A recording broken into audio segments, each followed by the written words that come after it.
Hello বন্ধুরা, তো আজকে আমি অনেক দিন পর চলে এসেছি একটা নতুন শর্টস ভিডিও নিয়ে। তো আমি এখন এসেছি হচ্ছে সোমনাথ, মানে আমার হাজব্যান্ডের দোকানে। আমার হাজব্যান্ড নেলস করছে, তো আমিও নেলস করব বলে চলে এসেছি। তো দেখলাম, এসে দেখছি ওর এখনও কাজ শেষ হয়নি, অনেকগুলো ক্লায়েন্ট ছিল, তো ওদের কাজগুলো করার ছিল, মানে ওদের কাজ করছিল, তারপরে আমি কাজ করব। তো আমি এসে সোমনাথের একটু ভিডিও করে নিয়েছিলাম যে ও এসে কাজ করছে, আমি এই ফাঁকে একটু ভিডিও করি। তো তারপরে আমি এখানে মেহেন্দি লাগিয়ে চলে এসেছিলাম, যেহেতু আমি বাড়ি যাব, মানে শ্বশুরবাড়ি যাব রাখিতে, তো তার জন্য নেলস করাবো আর কি। মেহেন্দি লাগিয়ে আমি চলে এসেছি, যে সোমনাথ আমাকে বললো তুমি এসো নেলস করবো। তো ওর কাজ কমপ্লিট হয়ে গিয়ে তারপরে এখন আমার হাতে নেলস করছিল, আর পাশে আরেকজন টেকনিশিয়ান ছিল। তো আমার বড় একটা টেকনিশিয়ান, নেল টেকনিশিয়ান।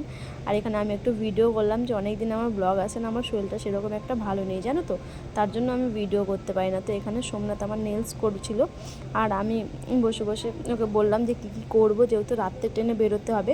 তো এই দেখো, এই হচ্ছে আমার নেলস, একটু মেরুন কালার করেছি, যেহেতু রাখিতে যাব, পুরো সিম্পল ডিজাইনের জন্য করেছি, খুব বেশি একদম এই ডিজাইন করিনি, একদম নর্মাল সিম্পলের মধ্যে করেছি। কেমন হয়েছে অবশ্যই তোমরা জানিও। তো এখন আমরা বেরিয়ে আমরা রাত্রেবেলা যাবো এক জায়গায়। তো যাই হোক, আজকের মতো ভিডিওটা এই পর্যন্তই।